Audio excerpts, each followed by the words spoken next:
শান্তি 22/11/2023 প্রাতঃমুরলি। ওম শান্তি। বাপদাদা মধুবন। বাবা বলেছে, মিঠে বাচ্চে, তোমাদের ব্রাহ্মণদের এটা হলো নতুন ঝাড়, এর বৃদ্ধিও করতে হবে, তো একে সামলাতেও হবে। কারণ নতুন ঝাড়কে চিড়িয়া মানে পাখিরা খেয়ে নেয়। তাই আমাদের এই নতুন যে ঝাড়, সেই ঝাড়ে বাবার বাচ্চা বৃদ্ধিও করতে হবে, সাথে সাথে তাদের সামলাতেও হবে, না হলে মায়ারূপী চিড়িয়া খেয়ে নেবে। প্রশ্ন, ব্রাহ্মণ ঝাড়ে যে পাতারা বেরোয় তারা আবার শুকিয়ে যায় কেন? কারণ আর নিবারণ কী? উত্তর, বাবা যে জ্ঞানের ওয়ান্ডারফুল রহস্য শোনায় সেটা না বোঝার কারণেই সংশয় তৈরি হয়। তাই নতুন নতুন পাতারা মূর্ঝা যাতে হে মানে নিস্তেজ হয়ে যায়, তারপরে পড়াটা ছেড়ে দেয়। এতে বোঝানো যে বাচ্চা, অর্থাৎ বাবা বলছে এতে যে বাচ্চা বোঝাবে তাকে খুব হুঁশিয়ার হতে হবে, যাতে নতুন বাচ্চারা না মূর্ঝে যায়। যদি কোনো সংশয় ওঠে, যদি কোনো সংশয় উৎপন্ন হয়, তাহলে বড়দের কাছে জিজ্ঞেস করা উচিত। যদি তাও উত্তর না পাও, তাহলে বাবার কাছেও জিজ্ঞেস করতে পারো। গীত প্রীতম আন মিলো। ওম শান্তি। গীত তো বাচ্চারা অনেকবার শুনেছে। দুঃখে ভগবানকে সবাই ডাকে। তোমাদের পাশে তো সে বসে আছে, তো বাবা তো আমাদের কাছেই বসে আছে, তোমাদের সব দুঃখ থেকে লিবারেট করছে। তোমরা জানো বরাবর দুঃখধাম থেকে সুখধামে নিয়ে যায় সুখধামের মালিক, সে আমাদের বতলা রহে হে। তাহলে বাবা কি বললো আজকে? নিজেকে সুখধামের মালিক, কারণ বাবা আমাদের সুখ দুঃখধাম থেকে সুখধামে নিয়ে যায়, সেই আমাদের এই জ্ঞানটা দিচ্ছে। সে এসেছে, তোমাদের সামনে বসে আছে আর রাজ্য শেখাচ্ছে। কোনো মানুষের কাজ না এটা। তোমরা বলবে পরম পিতা পরমাত্মা আমাদের মানুষ থেকে দেবতা বানানোর জন্য রাজযোগ শিখিয়েছে। মানুষ মানুষকে দেবতা বানাতে পারে না। মানুষ থেকে দেবতা করেছে করত না লাগি বার। এটা কার মহিমা? বাবার। বরাবর দেবতারা তো সত্য যুগে হয়, এই সময় দেবতারা নেই, তো নিশ্চয় স্বর্গে স্থাপনা করনেওয়ালা হি মনুষ্য সে দেবতা বানায়েগা। যে স্বর্গে স্থাপনা করবে সেই নিশ্চয় আমাদের মানুষ থেকে দেবতা বানাবে। পরম পিতা পরমাত্মা, যাকে শিবও বলে, তাকে এখানে আসতে হয় পতিতকে পাবন বানাতে। এখন সে কি করে আসবে? পতিত দুনিয়ায় শ্রীকৃষ্ণেরও তো তন পাওয়া যাবে না। মানুষ তো কনফিউজড হয়ে আছে। এখন তোমরা বাচ্চারা সম্মুখে শুনছো, তোমরা এই দুনিয়ার হিস্ট্রি জিওগ্রাফিকে জানো। হিস্ট্রির সাথে জিওগ্রাফি নিশ্চয়ই হয়, আর হিস্ট্রি জিওগ্রাফি হয় মানুষ সৃষ্টিতে। ব্রহ্মা বিষ্ণু শঙ্করের বা সূক্ষ্মবতনের কখনো হিস্ট্রি জিওগ্রাফি বলে না, সেটা তো সূক্ষ্মবতন, সেখানে তো হয় মুভি। টকি তো এই স্থূল বতনে। এখন বাবা তোমাদের বাচ্চাদের সারা দুনিয়ার হিস্ট্রি জিওগ্রাফি আর মূল বতনের সমাচার, যাকে 3 লোক বলে, এগুলো সব শোনায়। এখন তোমরা ব্রাহ্মণদের নতুন চারাগাছ লাগছে, একে ঝাড় বলা হয়। অন্য যা মঠ পন্থ আছে তাকে ঝাড় বলে না। ভলে খ্রিশ্চিয়ানরা জানে যে ক্রিশ্চিয়ান ট্রি আলাদা, কিন্তু তারা এটা জানে না যে সব টালটালি এই বড় গাছ থেকেই বেরিয়েছে, সব ডালপালা। বোঝানো উচিত মানুষ সৃষ্টি কি করে হয়। মাত পিতা তারপরে বালক, সেটাও সবাই তো একসাথে বেরোবে না। 2 থেকে 4, 4 থেকে 5 এরকম পাতা বেরোয়। তারপরে কোনো কোনো পাতাকে চিড়িয়াও খেয়ে নেয়, পাখি। এখানেও পাখি খেয়ে নেয়। এটা তো খুব ছোট ঝাড়, ব্রাহ্মণ ঝাড়। ধীরে ধীরে বৃদ্ধি পায় ব্রাহ্মণ ঝাড়, যেরকম প্রথমেও পেয়েছিল। প্রথমেও তো ধীরে ধীরে বাচ্চা বৃদ্ধি পেয়েছিল না? তোমাদের বাচ্চাদের এখন কত নলেজ হয়েছে। তোমরা ত্রিকালদর্শী তো 3 কাল জানো। আমরা ত্রিকালদর্শী মানে 3 কাল জানি। ত্রিলোকীনাথ অর্থাৎ 3 লোককেও জানি। লক্ষ্মীনারায়ণকে ত্রিলোকীনাথ ত্রিকালদর্শী বলা যায় না, ব্রাহ্মণদেরই এটা বলে। মানুষ আবার শ্রীকৃষ্ণকে ত্রিলোকীনাথ বলে। তো যে সার্ভিস করবে তার প্রজাও হবে। নিজের ওয়ারিস বানাতে হবে, আবার প্রজাও বানাতে হবে। তো ওয়ারিস মানে আমরা জ্ঞান দিয়ে অন্যকে যদি বাবার সমান নিজের মতো বানাতে পারি, তাহলে সে ওয়ারিস বাচ্চা হয়ে গেল। আর যদি কাউকে আমরা বাবার পরিচয় দিলাম, কিন্তু সে জ্ঞানে সেরকমভাবে আসলো না, কিন্তু বাবার সন্দেশ দিলাম তাকে, তো সে প্রজা হয়ে গেল। তো এটা বুদ্ধিতে হওয়া উচিত যে আমরা ত্রিলোকীনাথ। এই কথাগুলো বড় ওয়ান্ডারফুল।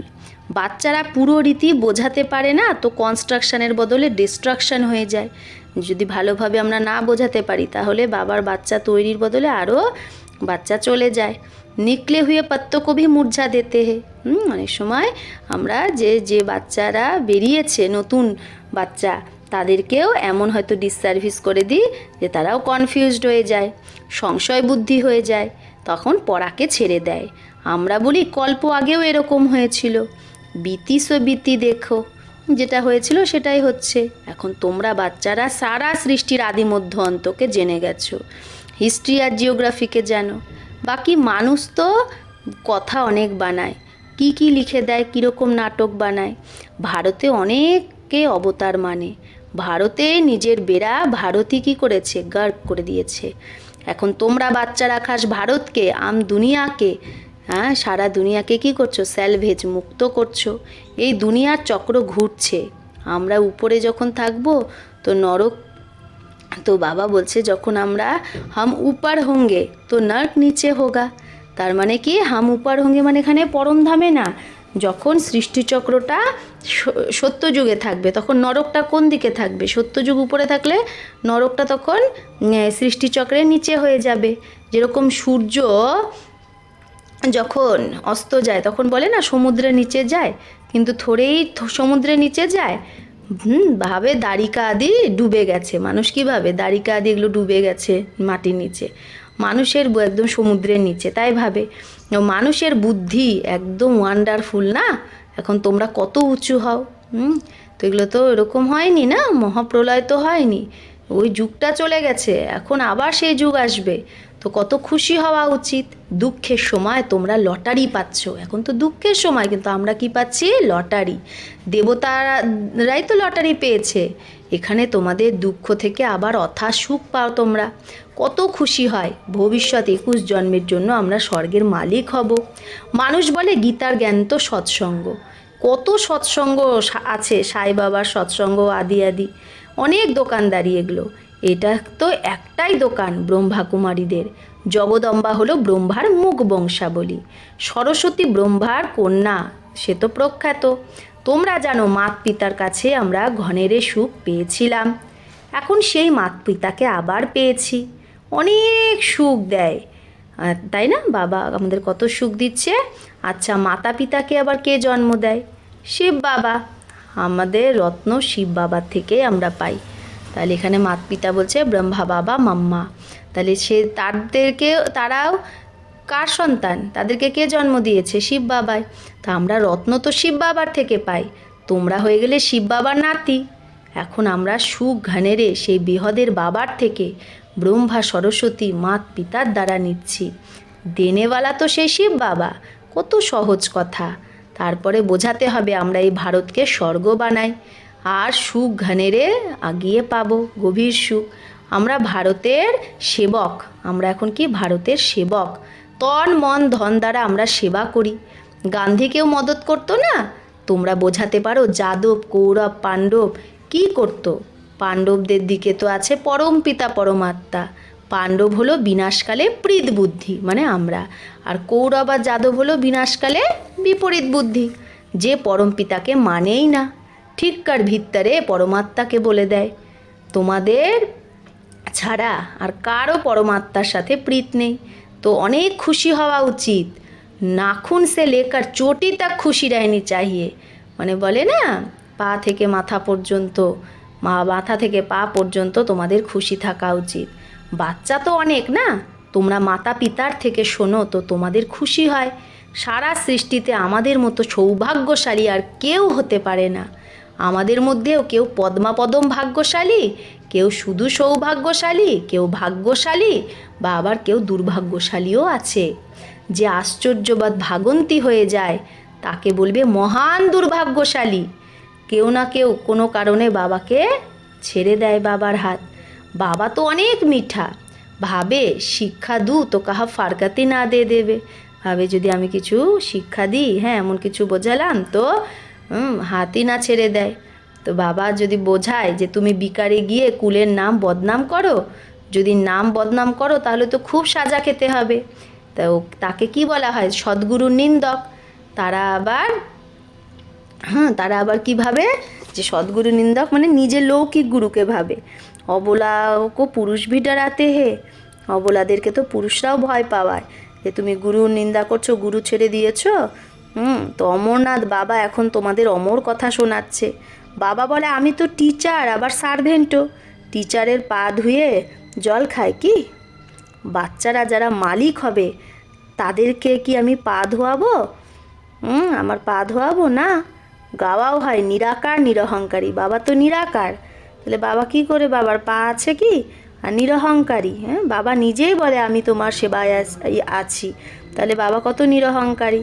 এই ব্রহ্মাও এই শিব বাবার সঙ্গে থেকে নিরহংকারী হয়ে গেছে।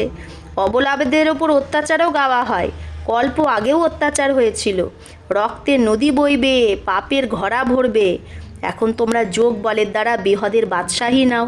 তোমরা জানো আমরা বাবার থেকে অটল অখণ্ড বাদশাহী নিচ্ছি। আমরা তো সূর্যবংশী হব। হ্যাঁ, এতে হিম্মতও চাই। নিজের মুখ দেখতে থাকো, মুখ। আমার মধ্যে কোনো বিকার তো নেই। কোনো কথা যদি না বোঝো তো বড়োর কাছে জিজ্ঞেস করো, নিজের সংশয় মিটিয়ে নাও। যদি ব্রাহ্মণী সংশয় মেটাতে না পারে তাহলে বাবাকে জিজ্ঞেস করো।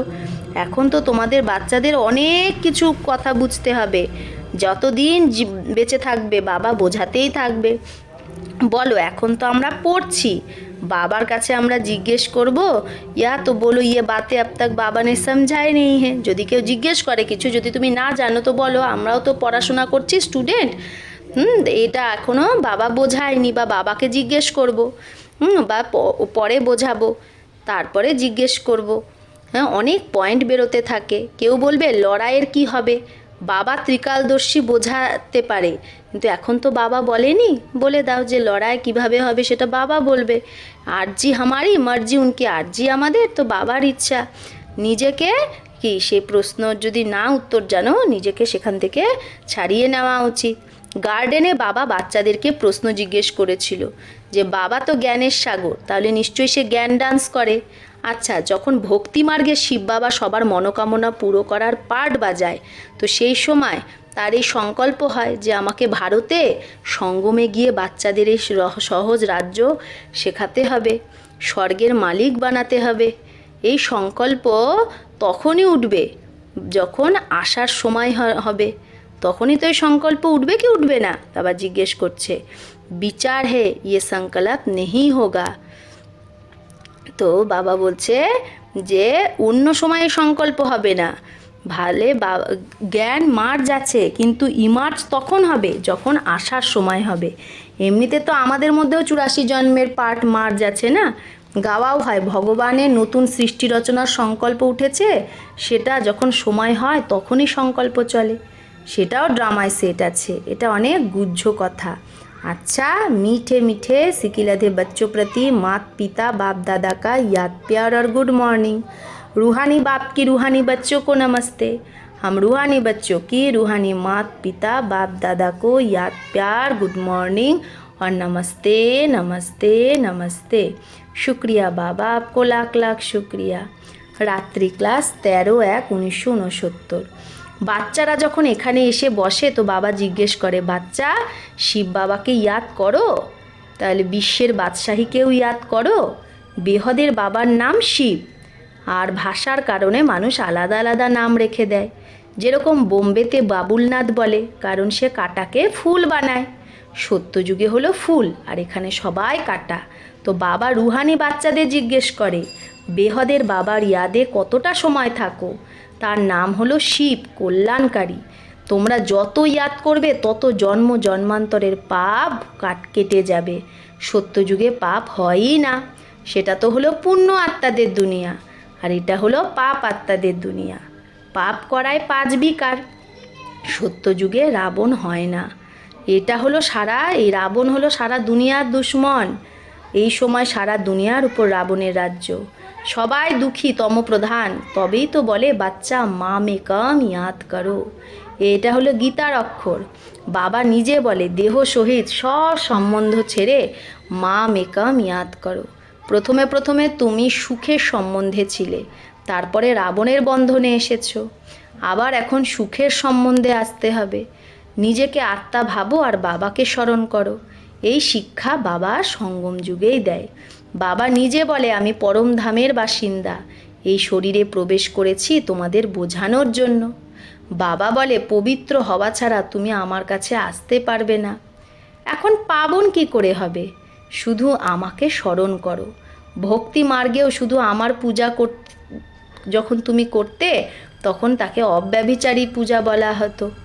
তো বাবা তো পতিত পাবন, তো তুমি আমাকে স্মরণ করো তো তোমার জন্ম জন্মান্তরের পাপ কেটে যাবে। 63 জন্মের পাপ।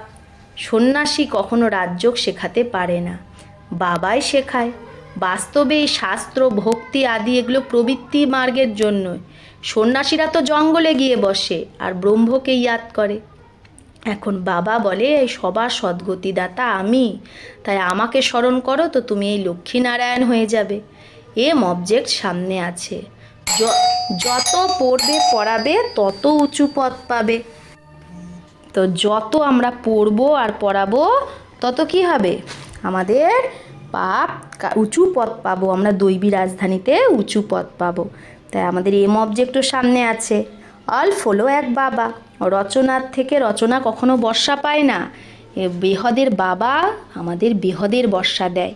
তোমরা স্বর্গে সদ্গতিতে থাকবে, বাকি সব আত্মারা ফেরত চলে যাবে তখন ঘরে পরমধাম। মুক্তি, জীবন মুক্তি, গতি, সদ্গতি অক্ষর শান্তিধাম আর সুখধামের। বাবাকে ইয়াদ করা ছাড়া ঘরে যেতে পারবে না। আত্মা পবিত্র অবশ্যই আত্মাকে হতে হবে। এখানে সবাই নাস্তিক, কারণ বাবাকে জানে না। তোমরা এখন আস্তিক হয়েছ। গায়নও আছে বিনাশকালে বিপরীত বুদ্ধি বিনশন্তি। এখন বিনাশকাল না, চক্র অবশ্যই ঘুরবে। বিনাশকালে যার প্রীত বুদ্ধি হবে সেই বিজয় পাবে। বাবা কত সহজ করে শোনায়, কিন্তু মায়া রাবণ ভুলিয়ে দেয়। এখন এই পুরানো দুনিয়ার অন্ত, সেটা হলো অমর লোক, আর ওখানে কাল হয় না। বাবাকে বলতে কহতে হো আও সাথ মে হাম সভি কো লে চলো। আমরাই তো ভক্তি মার্গে বাবাকে বলেছি তুমি এসো আমাকে নিয়ে চলো। তো কাল হলো না বাবা। সত্যযুগে কত ছোট ঝাড়, এখন অনেক বড় ঝাড়। ব্রহ্মা আর বিষ্ণুর অকুপেশন কি? বিষ্ণুকে দেবতা বলে। ব্রহ্মার তো কোনো জেবার আদি নেই। এই যে অলঙ্কার, ওখানে না ব্রহ্মা না বিষ্ণু না শঙ্কর আছে। ওই যে সূক্ষ্মবতনে প্রজাপিতা ব্রহ্মা তো এখানে আছে, সূক্ষ্মবতনে শুধু সাক্ষাৎকার হয়। স্থূল সূক্ষ্ম মূল এই তিনটে না বতন, সূক্ষ্মবতনে মুভি, এটা বোঝার ব্যাপার। এটা হলো গীতা পাঠশালা, যেখানে তোমরা রাজযোগ শেখো। শিব বাবা পড়ায় তো নিশ্চয়ই শিব বাবাই ইয়াদ আসবে না? আচ্ছা, রুহানি বাচ্চাদের রুহানি বাপ দাদার ইয়াদ প্যার গুড নাইট। রুহানি বাচ্চাদের রুহানি বাপ কি নমস্তে। ধারণার জন্য মুখ্য সার: 1. দুঃখের সময় অপার সুখের যে লটারি পাচ্ছ, এক বাবার সাথে যে সত্যিকারের প্রীত হয়েছে, সেটা চিন্তন করে সদা খুশিতে থাকতে হবে। 2. বাপ দাদার সমান নিরাকারী আর নিরহংকারী হতে হবে। হিম্মত রেখে বিকারের ওপর জিত পেতে হবে। যোগ বলের দ্বারা বাদশাহী নিতে হবে। তো বাপ দাদার সমান নিরাকারী আর নিরহংকারী হতে হবে, হিম্মত রেখে বিকারের উপর জিত পেতে হবে, আর যোগ বলের দ্বারা বাদশাহী নিতে হবে। বরদান: কর্ম করতে শক্তিশালী স্টেজে স্থিত হয়ে রুহানি পার্সোনালিটির অনুভব যে করায়, সেই কর্মযোগী ভব। তো যে কর্ম করতেও শক্তিশালী স্টেজে স্থিত হয়ে রুহানি পার্সোনালিটির অনুভব করায়, সেই কর্মযোগী ভব। তো তোমরা বাচ্চারা শুধু কর্মকর্তা নও, বরং যোগযুক্ত হয়ে কর্ম করো, কর্মযোগী। তো তোমাদের দ্বারা প্রত্যেকের এই অনুভবই যেন হয় যে এ তো কাজ হাত দিয়ে করছে, কিন্তু কাজ করেও নিজের শক্তিশালী স্টেজে স্থিত আছে। চাহে সাধারণ রীতিতেই চলছে, দাঁড়িয়ে আছে, কিন্তু রুহানি পার্সোনালিটির অনুভব দূর থেকেই যেন হয়। যেরকম দুনিয়ার পার্সোনালিটি মানুষকে আকর্ষিত করে, সেই রকম তোমাদের রুহানি পার্সোনালিটি, পিওরিটির পার্সোনালিটি, জ্ঞানী বা যোগিত আত্মার পার্সোনালিটি যেন সতই সকলকে আকর্ষিত করে। স্লোগান: সত্যিকারের রাস্তায় যে চলে, অর্থাৎ সবকো সহি রাহা দিখানে ওয়ালে, যে নিজে সত্য পথে চলে এবং সবাইকে সত্য রাস্তা দেখায়, সত্য পথ দেখায়, সেই সত্যিকারের লাইট হাউস। তাহলে সত্যিকারের লাইট হাউস আমরা কখন হতে পারবো? যখন সত্যিকারের রাস্তায় চলবো আর সবাইকে সত্যিকারের রাস্তা দেখাবো। আচ্ছা, ওম শান্তি। ও